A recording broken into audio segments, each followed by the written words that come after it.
There is an undeniable immersive quality to the stories of Robin Hood. Going nearly as far back as our oldest existing Robin Hood ballads from the late Middle Ages, there are records of plays and May-Day games that feature the character. Evidence that audiences wanted Robin Hood to live in a form beyond the existing tales. They wanted Robin Hood to be a figure that one could interact with, and for there to be ways to immerse themselves in his story. This truism is borne out by the quick adoption of Robin Hood as the subject of new forms of entertainment through the years, such as in novels, operas, film, television, and all manner of different games. Now, while the history of board games has roots that reach back for thousands and thousands of years, modern board gaming and the development of board game companies didn't really take off until the 19th century.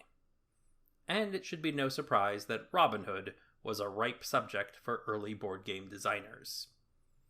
Each player could take a token representing a member of the Merry Men and then roll some dice or flick a spinner to dictate the movement of their token through a painted landscape of Sherwood Forest as they raced their fellow players to the tax collector's gold. A natural fit for this burgeoning form of parlor entertainment. In the episode description, I'll post a link that shows Parker Brothers' 1893 game, The Game of Robin Hood, that takes a sort of fox and geese approach, with one player as the Sheriff of Nottingham and the rest as members of the Merry Men attempting to capture the sheriff as he passes through Sherwood Forest.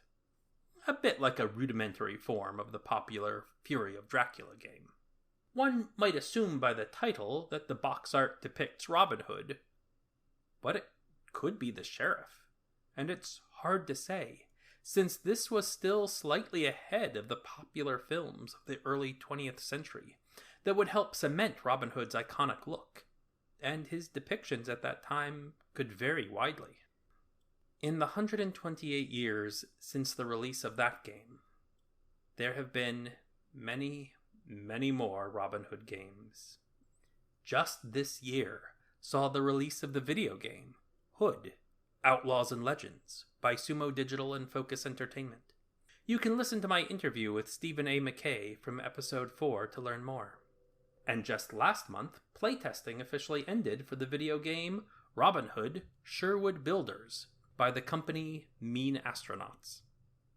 This year will also see the release of 2 cooperative board games, the English translation of Michael Menzel's The Adventures of Robin Hood from the publisher Cosmos, and Rescuing Robin Hood, the flagship product from Castillo Games, that will be available the same week as this episode airs.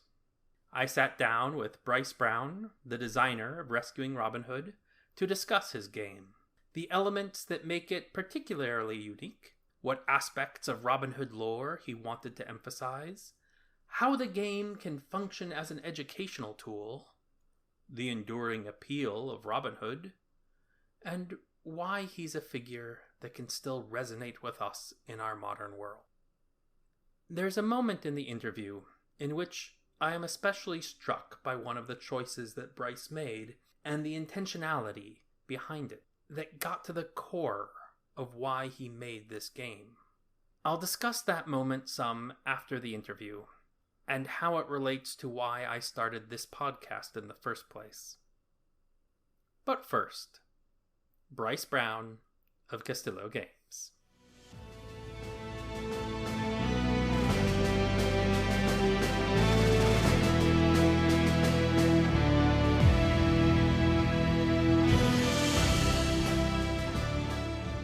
So I'd like to welcome Bryce Brown into the Greenwood with us today.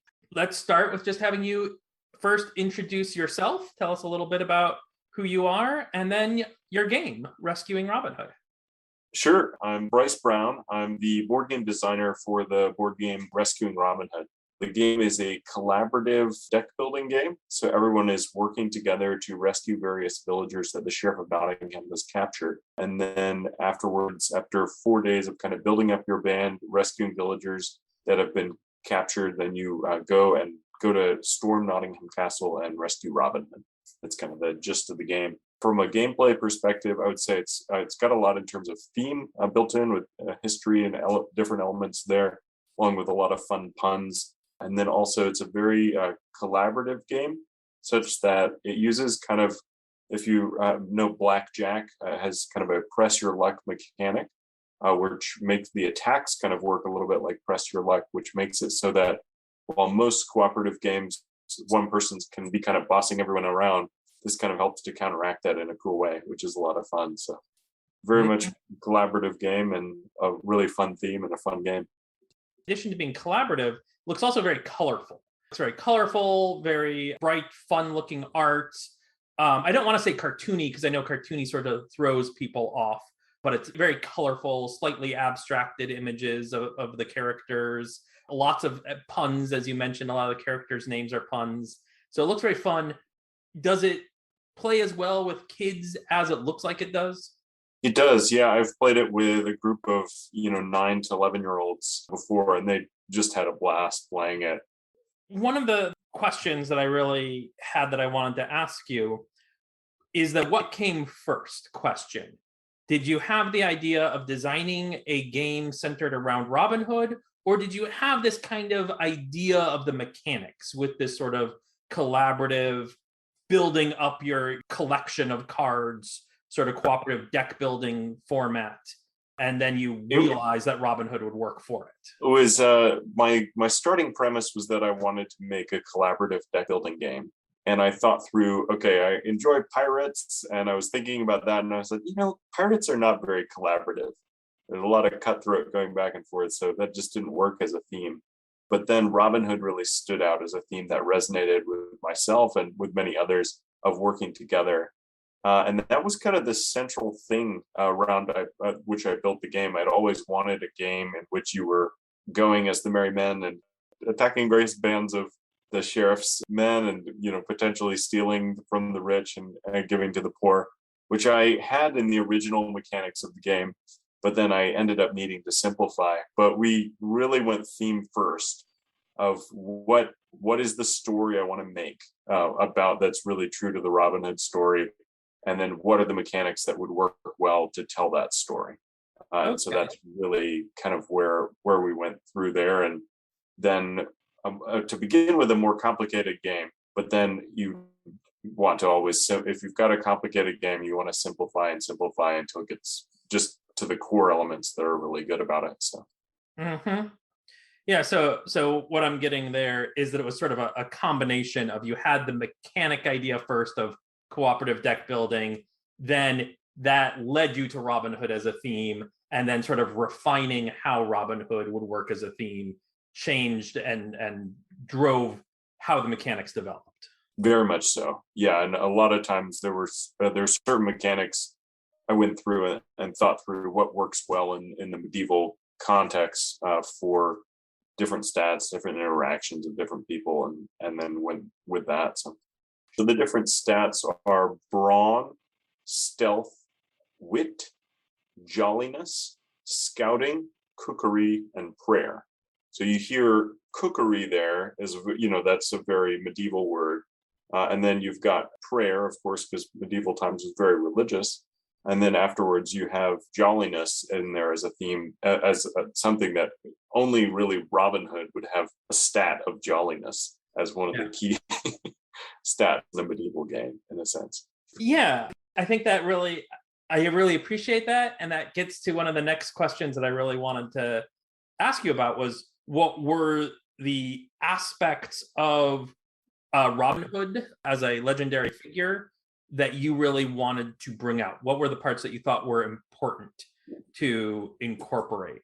So I've watched a lot of like Robin Hood films and different, so you have like the very gritty kind of realistic air quotes here of Robin, like Russell Crowe vibe of it, which is supposedly very gritty and realistic, but then when you actually look at the history of the movie, it's not at all historically accurate. And then that's like on one extreme. And then you have maybe the kind of more Errol Flynn or Robin Hood, Prince of Thieves, or those kind of books that are taking a more lighthearted approach to looking at Robin Hood. And I thought through what approach is going to resonate with people in 2020 and 2021. Do we need more of that grit and hardship and difficulty, or do we want something more lighthearted and fun? And to me, it was just like, this is true to the legend of Robin Hood and the way that the story has been told. And so I'm not putting anything in there that's not been done before and true to it. And so I was inspired by kind of more the lighthearted Errol Flynn Robin Hood film, as well as the Alexander Dumas Prince of Thieves book. I read that, and that was very much in line with that. You would see Robin Hood get captured, he'd be going out to go rescue someone, and then he'd get captured, and then the band would have to go and try and rescue him. And that's kind of the vibe of this game of Robin Hood is doing good. He was captured in the archery contest, but now it's time to go and rescue him. And so all the band is coming together to do that. Yeah, and that leads right into the next question I had, that idea of rescuing Robin Hood. This is a Robin Hood game where, at least to start with, you are not playing Robin Hood. That is not a character anybody has going in. You are instead playing other members of the Merry Men. And the whole idea is that your big name hero, the one that the whole franchise is built around, is captured, and you are rescuing him. They are not the active protagonist, you are.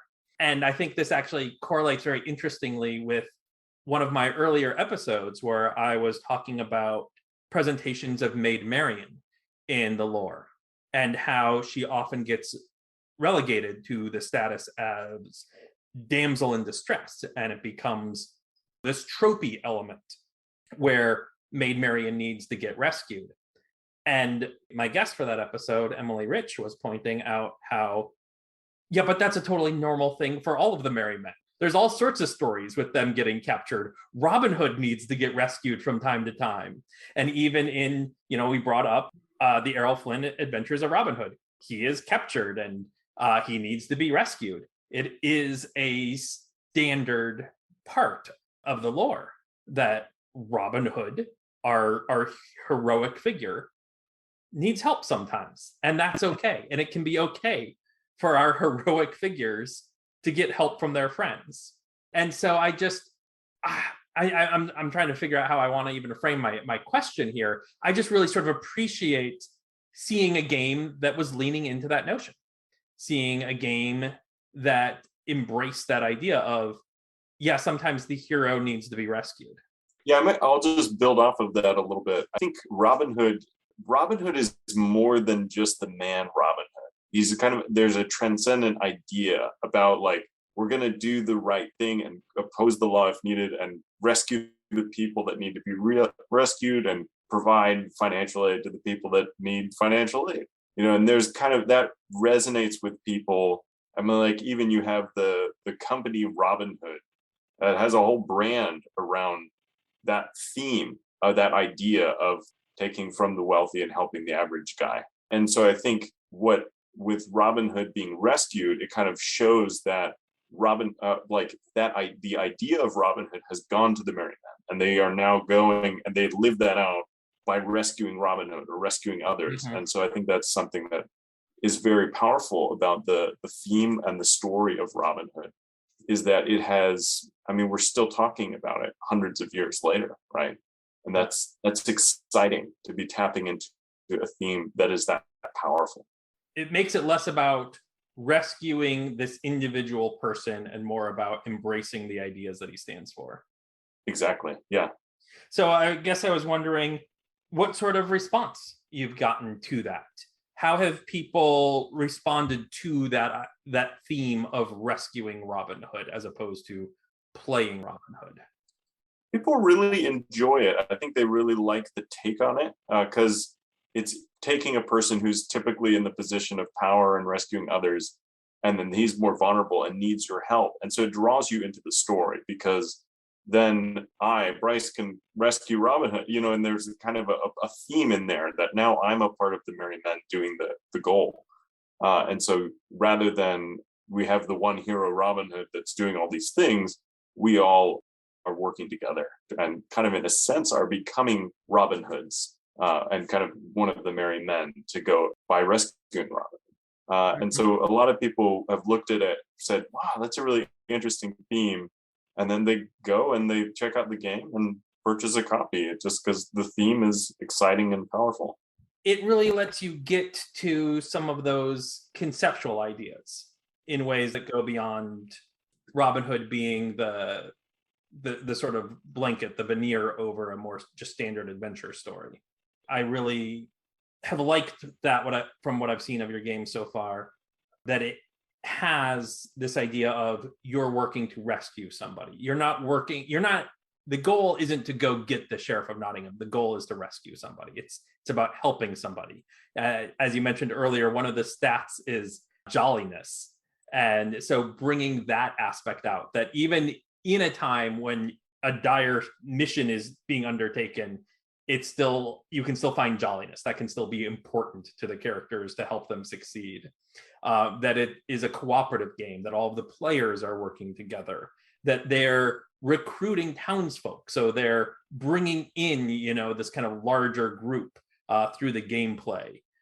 That's also a quality I really, really respect. And I think it's really interesting to bring that all into that Robin Hood framework and really emphasize those elements of the Robin Hood story. And if I may touch on one thing too, I think a lot of reviewers have noted that this is a game that involves a lot of collaboration and talking about what different people should be doing. And so you're like, oh, what do you think Brad should be doing? And discussing, I can, give you a cookery or a prayer and help out with this, and so there's a lot of interaction there. Mm-hmm. So even on someone else's turn, you've got a lot of discussion and thinking through things together. So you're very active as a team throughout the whole process and the story. And then it kind of builds. You're kind of starting off at kind of a smaller, not as strong place, but then you get stronger and then your opponents get stronger. And then it just kind of builds and builds until you have this final battle in this moment. And in kind of a classic story-like way, the odds look horribly stacked against you. And it looks like you have no chance. And you go in and after you defeat Nottingham Castle, then the villagers all come out of the woodwork and give you extra jolliness to carry on your way. And then once you rescue Robin Hood, he turns around, he draws sword, and then he's on to help you defeat the Sheriff of Nottingham. So he's not passive the entire game. Once he's rescued, then it's on to go and fight the Sheriff of Nottingham. And if you can defeat him, which is quite a challenge, then you kind of get that extra level of having won the game. So you do get to play Robin Hood just at the very end after you've rescued him. Exactly, yeah. Now, the game is called Rescuing Robin Hood, so you win or lose based off of rescuing Robin Hood. You can fail to rescue Robin Hood, in which case you lose the game and need to play again. Such is the nature of most cooperative games, I find. That happens. Yes, you lose games. Games would not be fun if you always won all the time. It's very true. So in regards to all of those qualities that I was talking about that I appreciate you bringing forth, the jolliness, the cooperative nature, and so on.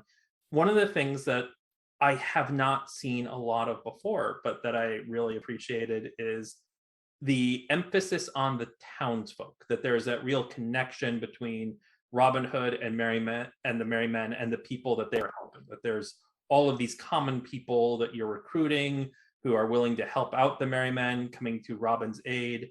And I directed a Renaissance fair once where we were doing a Robin Hood theme. And one of the things I wanted to emphasize in that was the townsfolk. So it's like, we're not just having people play Robin Hood and the Outlaws and the Sheriff and his men. We're having people play the baker and the blacksmith and the woodcutter. And those roles mattered too. And I don't see that very often, though. It's very rare that you really see in Robin Hood adaptations the common people, the people who aren't either outlaws or working for the sheriff, getting a lot of emphasis. So I was kind of wondering, what inspired you to make the townsfolk such a large part of the game? Yeah, so initially I wanted to give each character a personality. So I started with the name of the character and then some of their stats, and then thinking through, okay, we want them to have a certain personality and always be holding an object that kind of represents their personality or their role in the village or whatnot. So, for instance, one example here is, so for context, I have a character booklet of each individual character, all 89 of them. And we wrote up a little backstory for each one, which is kind of an astonishing amount of work, but it was a lot of fun. And I coordinated with a friend who's getting her PhD in medieval history from Princeton and said, hey, could you kind of throw in some tidbits, historical tidbits and things like that? And she's like, I really should be working on my dissertation, but this is going to probably be read more than my dissertation, so I'm going to just go do some research on this. And so we had a lot of fun with that. If I take, for instance, Gamalius the shepherd. So Gamalius is a soft-spoken, content, and attentive man whose life is marked by honor and integrity. He shepherds 50 sheep and cares for them deeply. He markets their wool to merchants who carry it across the sea to the famous Flemish weavers. English wool is prized in the Low Countries as the raw material for the best woolen cloth, which is traded as far away as Jerusalem. Even though he is only in his mid-30s, has obtained wisdom well beyond his years. And the children of Nottingham love measuring his growing beard with their favorite playing sticks.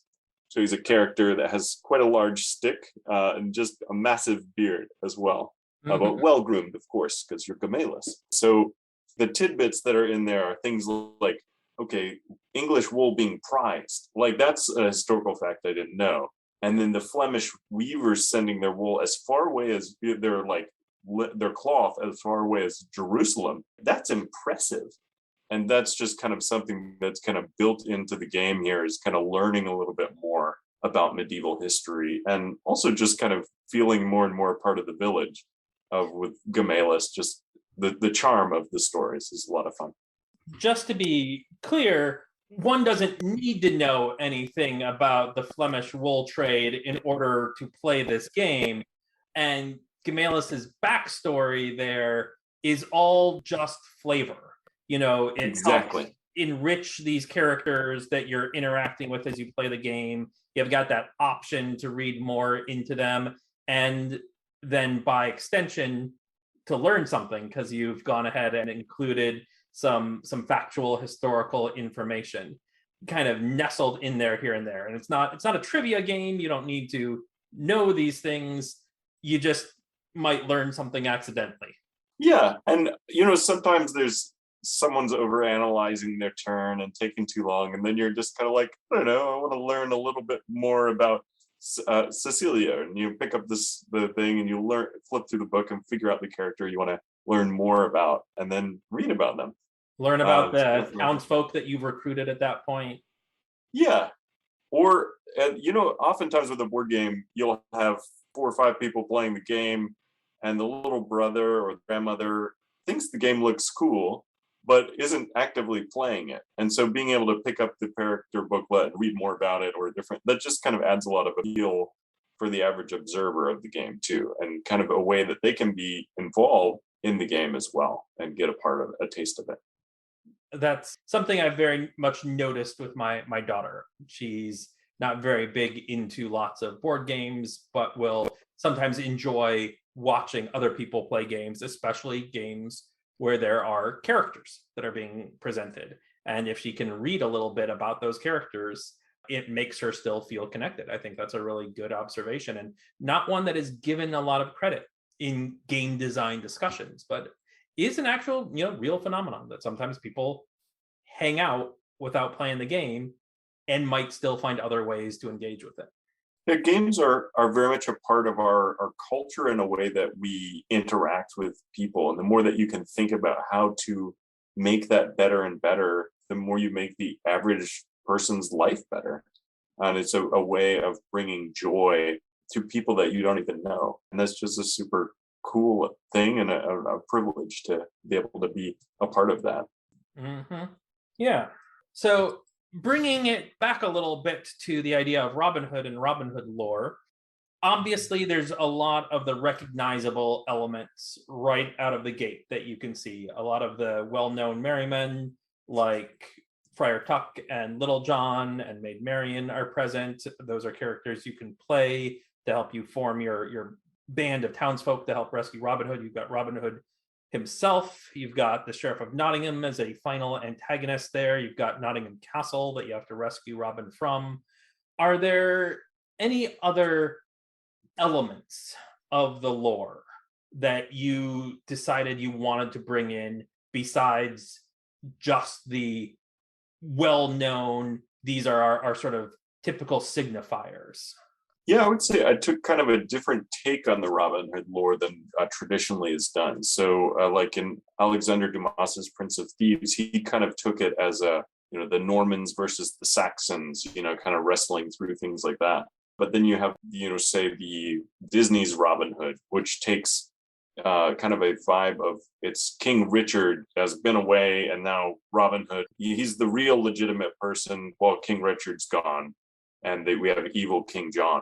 But then the take I took, I set the time frame in 1207, which was after all of those events. So King Richard had died, and then King John was the legitimate evil king. He is no longer Prince John trying to usurp his brother's throne. He's just the king at this point. He's just the king. And so the exciting thing and the terrible thing is that you're up against it. It's a really rough time for England. And 1207 was one of England's absolute darkest years. He was trying to make the Archbishop of Norwich the head of the church in England. And then it ended up being where Pope Innocent III put England on interdict in 1208. Later that year, or I think it's later in 1207, he did that. So what that meant for context is that churches could no longer practice services and priests couldn't do mass or do any of that, which in medieval times was like the end of the world. That was the apocalypse. We can't even practice our Christian religion. Life is, as we know it, is finished, like really in trouble. And so everybody is doomed. Right. So, yeah.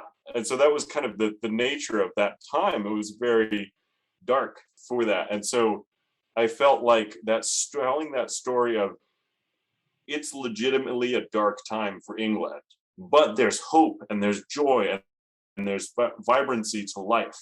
And I think that's a message that for me in 2020 and 2021, that's good. Let's tell it how it is. It's crappy right now.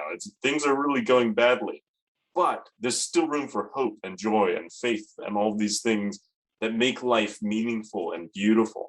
A board game can kind of brings people a part of that and helps to tell that story of hope in a challenging time, which I think is something that, and bringing laughter and joy in a challenge. And that's something that I've needed, certainly.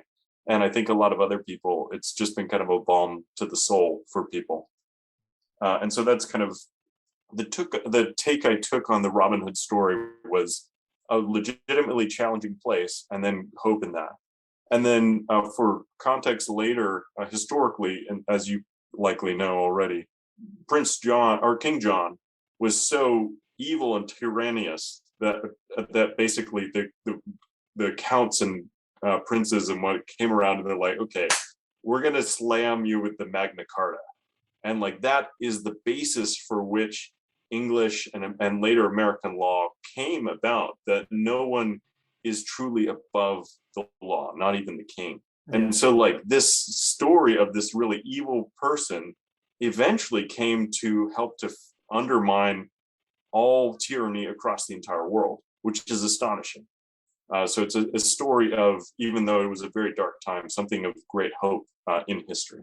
One of the earlier episodes, we were focusing on a movie called The Bandit of Sherwood Forest, in which after John's death, in the film, the regent, William of Pembroke, based on William Marshall, revokes the Magna Carta in a bid for power. In actual history, he reissued it. But in the movie, he was revoking it in this bid to claim power for himself. And this was treated by the characters in the film as this horrible, tyrannical act. And The Magna Carta was the thing that was protecting all of the people in England. And we gave the movie a lot of, I think, due grief because the Magna Carta was not really built around helping the poor people of England.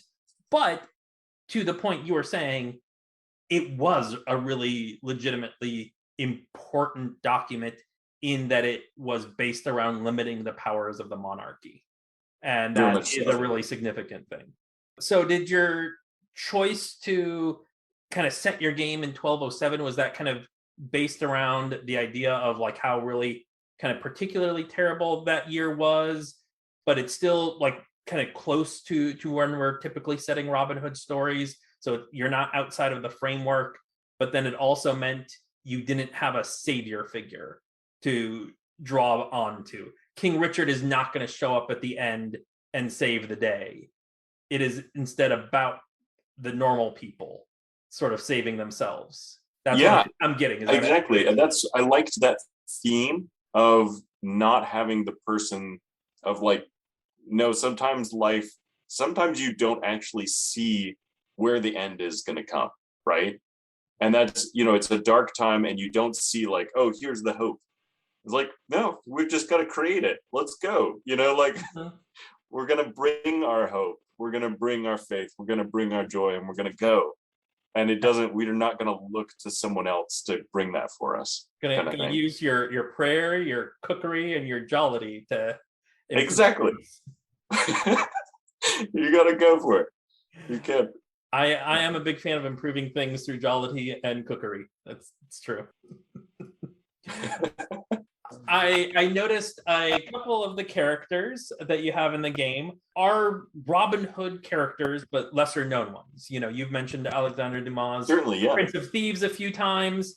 That is still a really much more obscure work. Just by happenstance, it's come up in a few episodes of the podcast.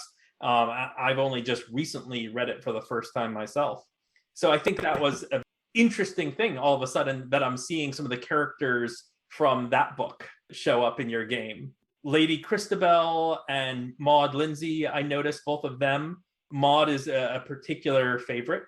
We did a movie review for the film version of Prince of Thieves from 1948. And Maud was the far and away, the standout fan favorite character in that film. I was wondering if there was any characters that I might have missed. Anything else you pulled from either the...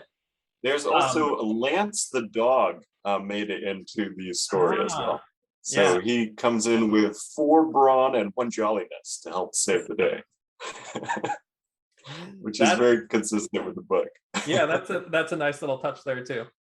And then we threw in a cat, Leolina, as well, with her stealth and scouting to help out. Though not a Robin Hood character, but just kind of something for the cat lovers as well, to have both a cat and a dog to help out with the Robin Hood rescue. Yeah, and it adds to the whole kind of family-friendly seeming quality of the game. Are there any of the particular puns that you're proud of? So what we did is we had a social media contest, and then people would vote for which one they thought was their favorite. And then we had 350 entries, and then only 40. Then we pitted the best 48 against each other, and then only like 16 actually made it into the game. So we didn't go for low quality puns here. My personal favorite is Noah Guy. Was one that I enjoyed. And then War and Peace is quite good as well. And then the winner of the pun competition was Sir Render. So those are some puns that people just really enjoyed. Yeah, those are good. One that people enjoy too that they don't quite figure out at first was Aaliyah Better Listen, which is the pun, all you better listen. There's just a lot there. And then A Knot Tied is because A Knot is a medieval name. A Knot Tied is the jeweler, which I felt like was very appropriate for that particular character. And then Jocelyn is actually in medieval times a man's name. And so his last name was It Loose, and he's the roofer, and you can see him kind of Jocelyn holding up these roofing tiles and they're falling through. So playing with the puns as well as we could to make them fit the characters as well. I noticed when I was looking through some of the characters that in those little backstories and descriptions you gave, a lot of them also had connections to one another. So you really kind of helps build that idea of, even though they're some of them very silly in terms of the artwork and the punny names, it still does help convey that idea of this is a village of people who have lives and connections to one another. Very much so. There's at least one, if not two, love triangles in the village, for instance. Like, and so enjoys walking with this dear maiden over here, and then the other guy is not very happy with that. And again, this is nothing that is actually needed to play the game, right? You're not going to get any bonuses if you pair up the right combination of characters based on their backstory. It's all just flavor to kind of add a little bit of verisimilitude, add a little bit more fun, kind of some layers of depth, right? Yeah, and it's unusual for a board game to have that much depth to it, but particularly a family game, but I just felt like it was worth adding in a lot of history to it, just because a board game can teach people things and kind of help people to learn a deeper appreciation for medieval history, rather than just being about, okay, here's the theme that will sell my board game, let's go with this. It was more like, okay, let's embrace this fully and then bring out medieval history as well as we can. Have you noticed any different reactions to the game from people who consider themselves kind of medieval history nerds and people who don't? I would say people that are more medieval history nerds tend to appreciate that we added, it's a Robin Hood theme, so it's kind of like, well, it's not going to be that realistic, but they'll kind of appreciate the kind of the vibe towards realisticness in it. Mm-hmm. But also we try and go a little bit more placing it in a modern theme than other. So, like, for instance, we have Black characters in our game from Moorish characters, and that's not exactly, that's good. That's unusual for medieval England, but not impossible, kind of thing. And so most people kind of look at it as like, okay, this is just barely historically possible, so it's good. Overall, people that are less medieval history buffs probably look at it and then just start to learn more about medieval history, versus if you're just like, I want it to be exactly historically accurate, this is a Robin Hood game. It's not really the game for you in that. Have you gotten some feedback along those lines? Somebody who's come back to you with comments regarding things that they have learned from the game? So you mean critiques or just things that people have learned generally? In regards to the historical notes that you've put in, those kind of bonus educational components. Have you got? Yeah, a lot of people, like feedback? People that have edited the rule book, the like character booklet or different things, have been like, wow, I didn't know this about the champagne fairs in France, for instance, that this was like a big deal as centers of trade in Europe. And that's interesting. You start Googling stuff and you're like, oh, this is a real thing. And it's just kind of builds kind of a curiosity and starting to learn more. Okay, good. I certainly can appreciate that. There's a lot of elements of this game that I really appreciate. I appreciate this cooperative, family-friendly game. I appreciate the Robin Hood aspects. I appreciate delving into a few deeper aspects of the Robin Hood lore. I appreciate trying to find a focus on historical things, but also things that aren't specifically historical, but still connect to the feeling of Robin Hood, like the jollity, but also how you really chose that time 1207 and how you're using it to be the Robin Hood that you saw a need for in the world right now. And that's a theme that's come up a lot in looking at Robin Hood stories, is how adaptable they are and how they are presented and changed throughout time to serve the needs of the community. The original Robin Hood ballads in the Middle Ages had a much different focus and different needs of the community when they were originally being told. I was discussing with a historian about early Robin Hood films and how you really see the kind of post-World War One marching off to war mentality in the going off to the Crusades from the beginning of the Douglas Fairbanks film. Oh, yes, that's Very very true. socialist Robin Hood in the 1938 film, how the film in the late 1970s, I think 76 or so, with the older, disillusioned Robin Hood played by Sean Connery coming back from the wars, was described as a very post-Vietnam movie. And Oh, yeah. yeah, and you really see that a lot. And I really appreciate how this is another example of that. And how it's not being a reflection of this time. It's not being a dark and depressing Robin Hood, but one that is about finding joy and hope, as you were saying earlier, when we need it. Yes, and hopefully the Robin Hood of 2025, of we, the American people, the people of the world have found deep joy and hope through adversity, and we've gone forward, and this is hopefully the Robin Hood. This will be the Robin Hood of the future, in a sense. Yeah. As Ada Andrews, who does the Robin Hood town tours in Nottingham, says, Robin Hood lives. Very much so. You mentioned that the Errol Flynn film from 1938 and the Alexander Dumas books were both major sources of inspiration for you in coming up with this game, in terms of pulling out bits of lore, in terms of finding the qualities that spoke of Robin Hood to you. Were there other sources of inspiration that you found yourself pulling from, even if just kind of not as much as those? I enjoyed Disney's Robin Hood growing up, the animals and whatnot, and just some of the lightheartedness of that. It's got that same energy of the Errol Flynn, or that kind of things working out happily against all odds kind of thing. And that has this element here in Rescuing Robin Hood. It pulls into that strongly. But outside of that, I would say, yeah, those are the three sources that I used the most. If you had to pick a single adaptation of Robin Hood to say was your favorite, do you have one? Could you do that? Film or just choose the best. Whatever. I'm a huge fan of Alexander Dumas as a writer.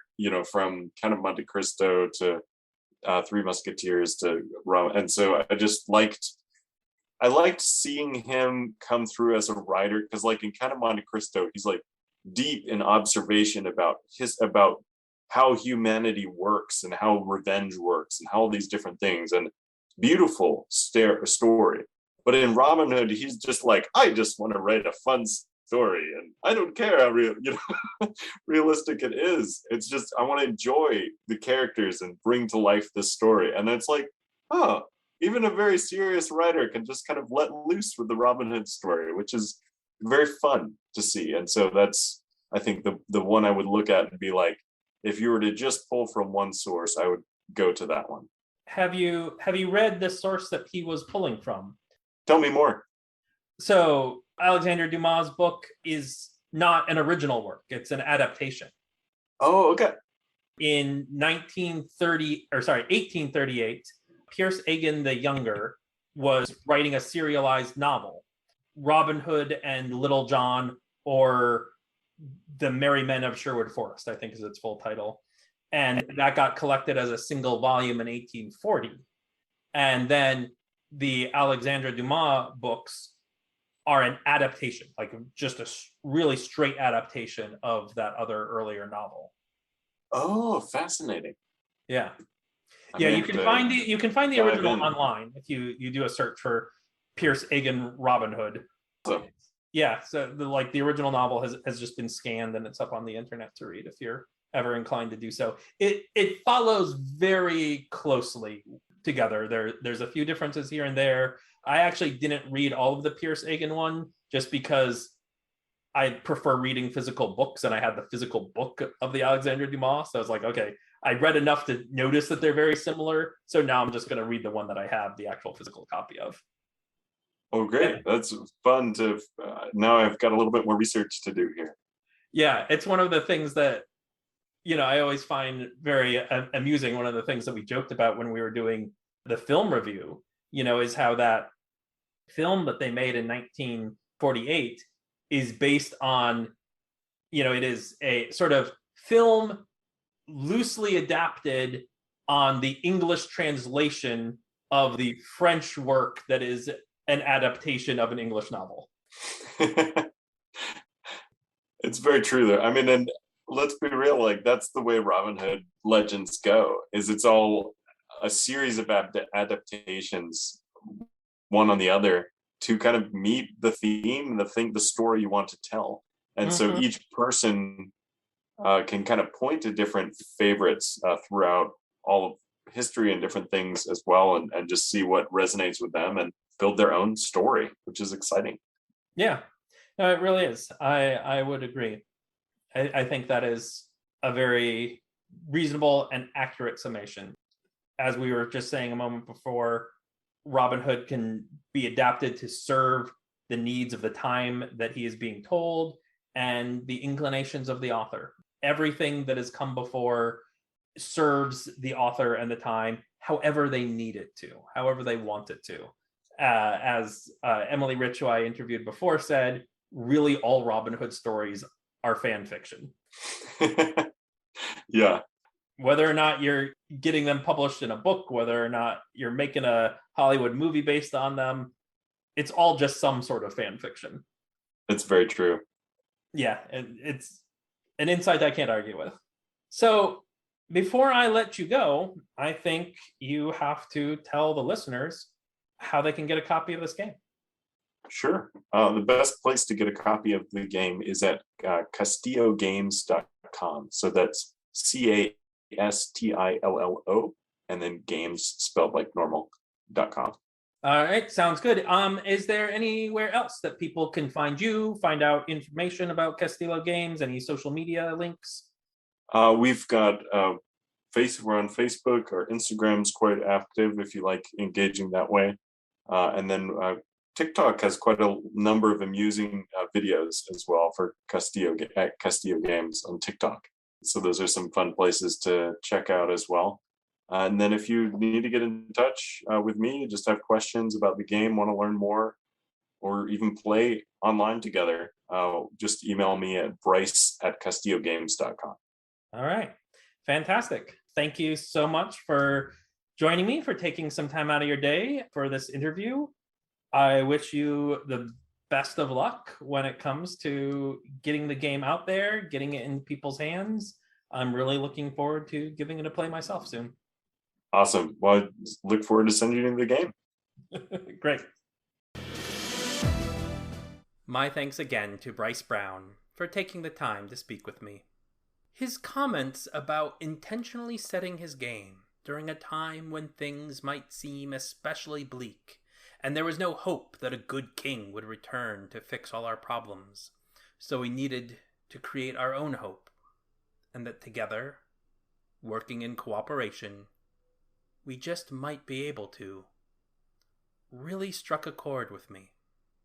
If you go to Castillo.com and look at his game there, that theme of creating hope in a time of adversity won't be readily apparent. You'll see bright colors and silly names attached to smiling characters. And that's okay. Just playing a fun game with your friends or family, finding ways to experience jolliness in your life is a way of creating that sense of hope. This notion really hit close enough to home that I'm going to take a few minutes to pull back the curtain for a moment and get more personal than I typically do for this podcast. This has been a hard time for me. Now, to be clear, I've been far more fortunate than others. I've got a roof over my head. I've stayed healthy.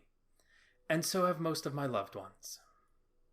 But when I started this podcast, I had been unemployed for about a year, and I hadn't seen my partner who lives overseas for even longer. Due to child custody arrangements and a general abundance of caution, none of my friends formed COVID bubbles with me. when I started this podcast, it had been almost 8 months since my last real in-person conversation with another adult. I've been very fortunate in ways I recognize every day, but it has still been so very hard. Something my partner and I would do to stay connected is read each other books over Skype, often classic works of literature. And towards the end of 2020, one of these books was The Merry Adventures of Robin Hood by Howard Pyle. During that time in particular, the good-natured jolliness of the Robin Hood in that story was unexpectedly uplifting. I've always been a fan of Robin Hood. If you listen to episode 5 of the podcast, you can hear more about how the Errol Flynn film was an influential part of my youth. That figure, bold and brash, ready to laugh or to jump into action, an unambiguous hero willing to stand up for what's right, even though it meant outlawry and possibly his own life. I wanted more of that. More than I could get from the length of a novel or the duration of a film. And since no one else seemed to be doing a podcast about every facet of Robin Hood's world and the innumerable adaptations that are out there, I figured that I might as well do it. It's been a highly rewarding and educational experience, and I hope to be able to keep spending time in the Greenwood for quite a while yet. Into the Greenwood is produced and edited by me, Thaddeus Papke. Our theme music is by Plastic 3, and it is made possible through the support of our listeners. Into the Greenwood is commercial-free, so you can enjoy the content without interruptions. But to keep it commercial-free, I do rely on your support. For as little as $1 an episode, and access to various reward tiers, you can help us out by going to patreon.com/intogreenwood. If you like the idea of offering a tip after enjoying an episode, but don't want to commit to a recurring donation, you can also offer us a virtual cup of coffee by going to ko-fi.com/intogreenwood. That's ko-fi.com/intogreenwood. Anything you can offer is greatly appreciated, and 90% of it goes directly towards improving the podcast and paying our hosting fees. The remaining 10% goes to our selected charity of Trees, Water, and People, which is a top-rated international charity using sustainable practices to help provide clean water and other necessities to impoverished communities around the world. If you can't contribute financially, we fully understand. But if you take just a few moments to give us a positive rating or review on your podcatcher app of choice, or share a link on social media, that would be appreciated even more, because it will help others to find the show as well. If you want to get in touch, to offer direct feedback or suggestions, or just gab about all things Robin Hood, you can find Into the Greenwood on Twitter, Facebook, or Instagram, all with the handle @intogreenwood. Or email us directly via intogreenwood@gmail.com. As always, thank you all for joining us in the Greenwood once again.